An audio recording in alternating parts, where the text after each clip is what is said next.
not waking up. We do not have a suspect at this time, and that individual is still out there.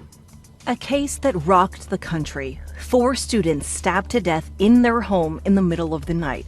The college community in North Idaho waiting weeks for answers before police finally announced an arrest. Detectives arrested 28-year-old Bryan Kohberger. Then just this month, after years of court appearances, an admission of guilt and a death penalty trial called off. Are you pleading guilty because you are guilty? Yes. If you hadn't attacked them in their sleep, in the middle of the night, like a pedophile, Kaylee would have kicked your ass.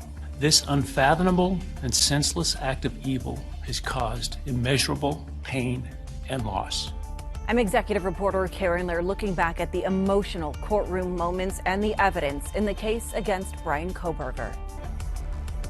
This is an Idaho News 6 special. The case against Bryan Kohberger. November 13th, 2022. It was a typical fall weekend in Moscow, Idaho, until it wasn't. 911 location of your emergency. Something is happening. Something happened in our house. We don't know what. What is the address of the emergency? 1122.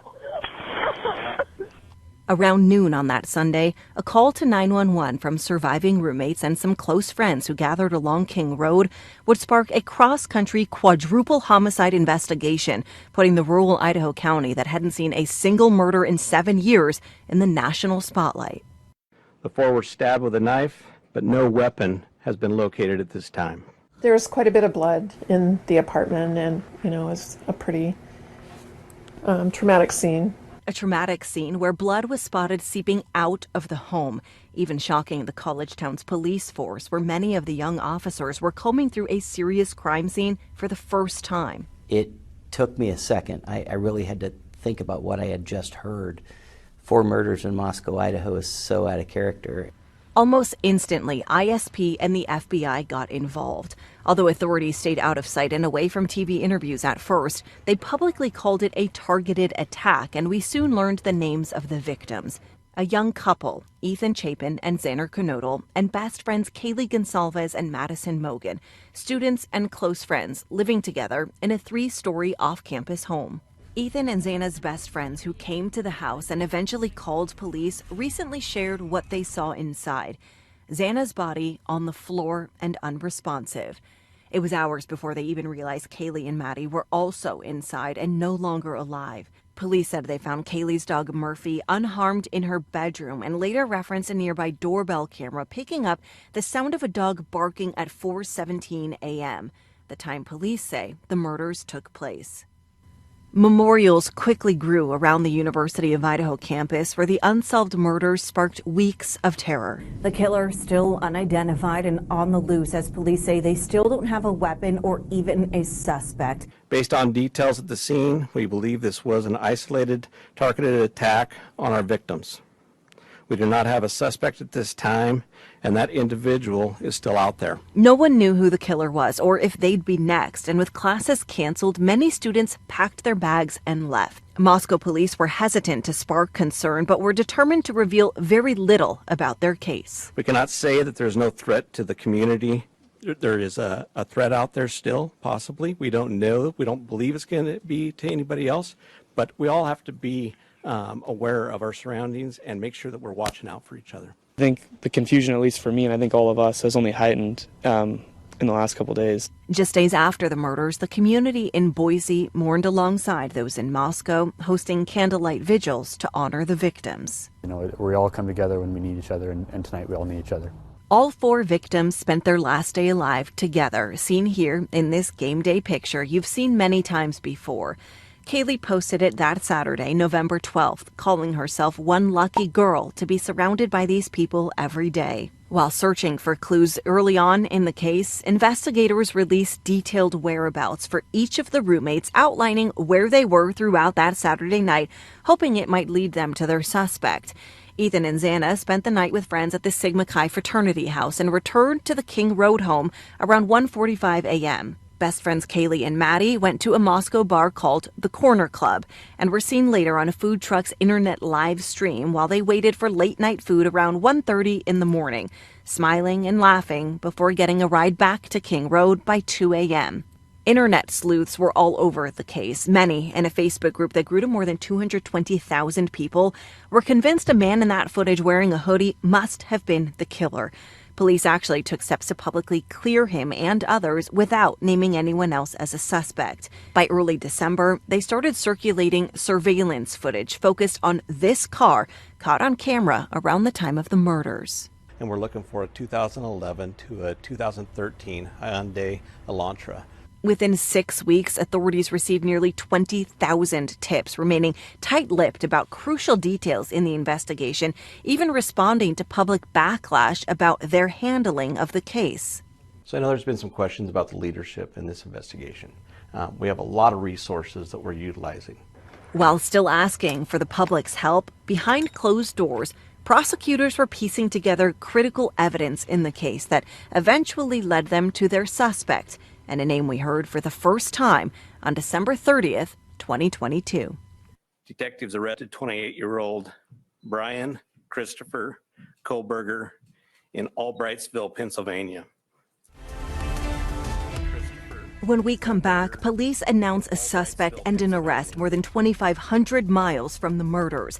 How DNA from a family trash can linked investigators directly to a key piece of evidence left behind at the crime scene. It's important to note single source male DNA was on the snap of that sheath. After spending nearly 7 weeks on edge, the community of Moscow, Idaho breathed a collective sigh of relief when police announced they caught their murderer on the other side of the country on December 30th, 2022.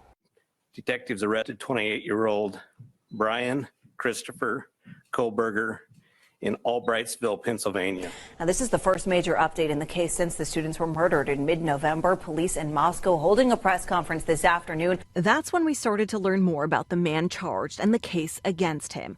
When the probable cause affidavit was unsealed days later, we learned police used cell phone data and genetic genealogical DNA to narrow in on Bryan Kohberger in the middle of the night at his parents' house in the Poconos. Force was used. The warrants were issued for evening search warrants, which in Pennsylvania requires additional probable cause in order to serve them at the hours of darkness. Police in Pennsylvania said Kohberger was awake when they stormed in. He was in the kitchen wearing latex gloves, putting his personal trash in Ziploc bags. We now know the final piece of evidence that secured those search warrants came from the family's trash can left out on the curb with a direct link to the crime scene. Prosecutors say DNA from a Q-tip in that trash bag came from the father of whoever's DNA was found on the button snap of the K-bar knife sheath found at the crime scene underneath Madison Mogen's body. After his arrest, Bryan Kohberger's DNA was deemed a perfect match. It's something his lawyers would spend years working to keep out of evidence presented at trial. This identification was done in complete secret behind closed doors, and it's been continued to be a secret. And that should raise red flags for Your Honor about privacy interests that are at stake. Although police have never found the knife itself, investigators say they have proof Kohberger ordered the knife and sheath on Amazon in March 2022 and even browsed online for a replacement after the sheath was left behind at the crime scene. Browsing history they say he took efforts to delete. When it comes to Kohberger's connection to the King Road house, prosecutors point to cell phone data. They say their suspect's phone pinged the area around the crime scene 23 times in the 4 months leading up to that deadly night in November. Every encounter in the middle of the night between 10 p.m. and 4 in the morning. An alarming detail for the father of victim Kaylee Gonsalves. I think that's what the affidavit shows, is somebody who was stalking a house. As for Kohberger's whereabouts around 4 a.m. on November 13th, 2022, prosecutors say it was his white Hyundai Elantra seen on surveillance circling the home several times between 3:30 and 4 a.m. before speeding out of sight around 4:20 after the murders. When asked for an alibi, his defense team previously said Kohberger was out for a drive alone, something they say he did often in the middle of the night. Prosecutors, however, say his cell phone told a different story, pointing to data from surrounding cell towers and surveillance footage. His phone and car showed movement leaving his Pullman apartment around 2:45 a.m. before it was turned off for 2 full hours. When it came back online roughly 30 minutes after the murders, investigators say Kohberger was heading south on Highway 95 in Idaho in a long roundabout trek back to Washington State, where his car was seen pulling back onto campus at 5:27 a.m. A rural and remote route that took more than an hour instead of the 12-minute straight shot from Moscow to Pullman through both college campuses and their slew of surveillance cameras. As for Kohberger's outings in the hours after the murders, prosecutors say he traveled back near the King Road home around 9 a.m. that Sunday morning, not even 5 hours after he killed the 4 students inside. Some speculate he hoped to recover the missing knife sheath or perhaps revel in a massive police presence and crime scene investigation. We may never know, but evidence shows he then went back to his Pullman apartment, took out his phone, and snapped this selfie around 9:30. A button-down shirt and a thumbs up for the camera in what appears to be his bathroom. As for his car, prosecutors say Kohberger tried to alter its appearance 5 days after the crime by swapping out his old Pennsylvania plates for new Washington ones, which would add a front license plate to his car, making it look different from the one caught on camera near the crime scene. As for the house, more than a year after the murders, the King Road home was demolished despite opposition from victims' families. Meanwhile, the criminal case moved forward. Prosecutors went for the death penalty, and concerns over an unbiased jury moved the trial here to Ada County. Bryan Kohberger was transferred to Boise in September, and since then, we've learned a lot more about his interest in crime. Still ahead, why investigators say Kohberger's studies helped him plan the perfect crime, and the shocking decision to strike a plea deal less than 2 months before the death penalty trial was set to start. Are you pleading guilty because you are guilty? Yes.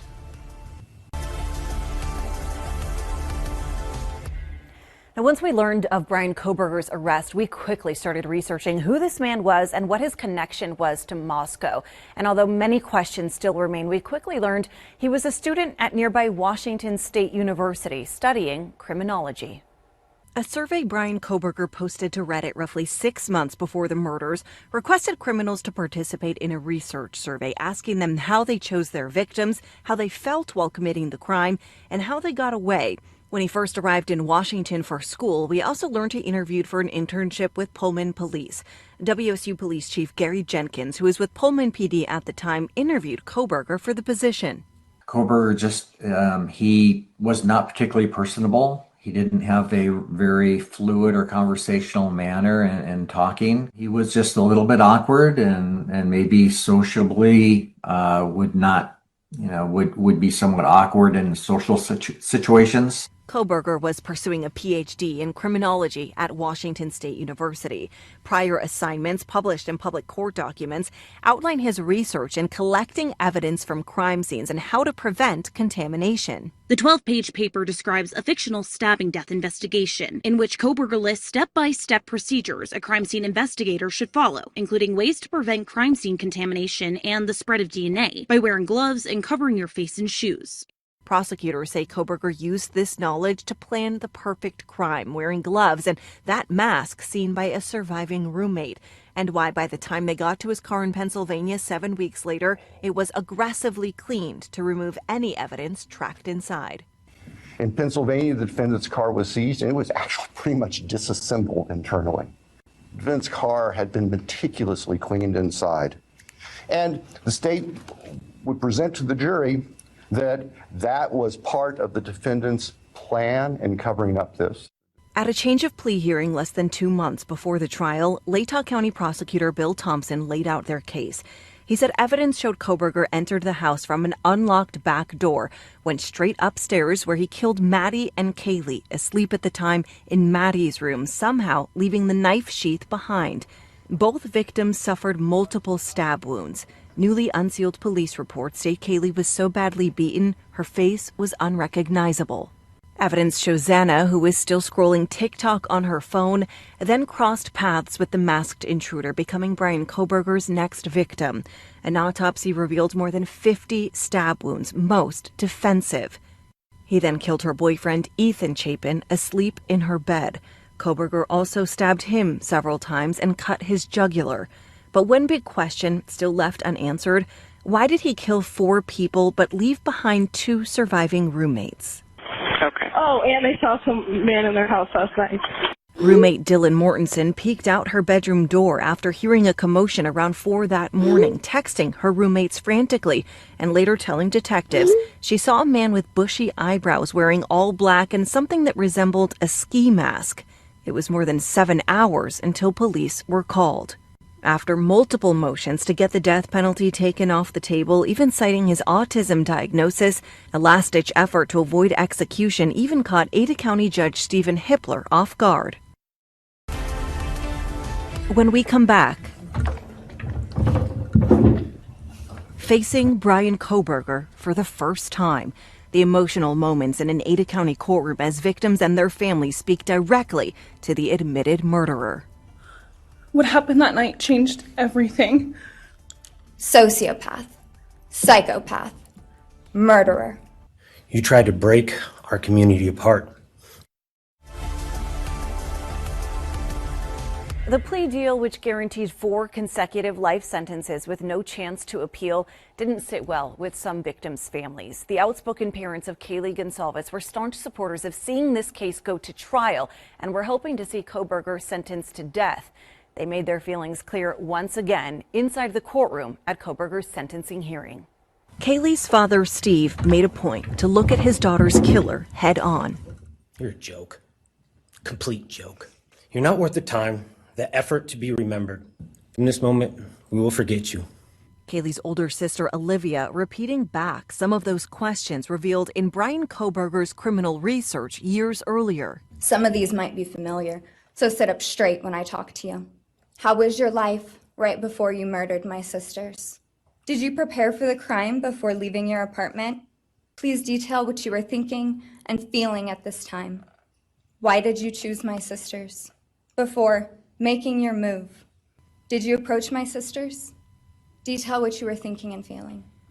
Then, at the end of her scathing victim impact statement heard around the world, an applause inside the courtroom. You're a delusional, pathetic, hypochondriac loser.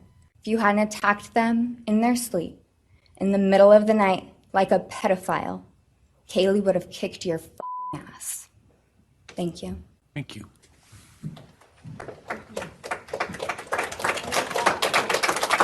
Meanwhile, family members of Xana Kernodle had split reactions. I'm shaking because I want to reach out to you, but I hope you feel my energy, okay? Go to hell. Bryan, I'm here today to tell you I have forgiven you. One of the most emotional moments of the day in court came from Dylan Mortensen. I was barely 19 when he did this. She's the surviving roommate who saw the masked intruder the night of the crimes and didn't realize until the next day he murdered her best friends. He took the version of me who didn't constantly ask, what if it happens again? What if next time I don't survive? And after all that, the confessed killer still sat silent. All right, Mr. Kohberger, you have an opportunity to make a statement if you wish to. I take it you are declining. I respectfully decline. When we come back, remembering the victims as more than just the Idaho 4 killed in the Moscow murders. It's about justice for Xana, Ethan, Kaylee, and Maddie.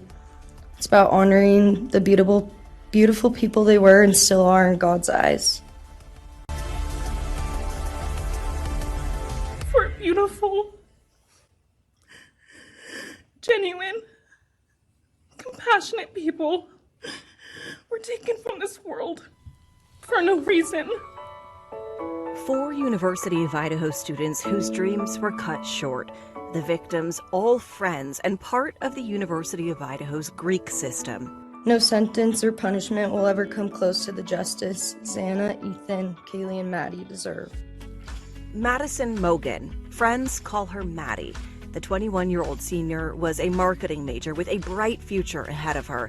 She ran social media for a local restaurant and was known for her warm smile and kind heart. She was my favorite person to go to a concert with. Friends say Madison loved country music and spending time with her family and boyfriend.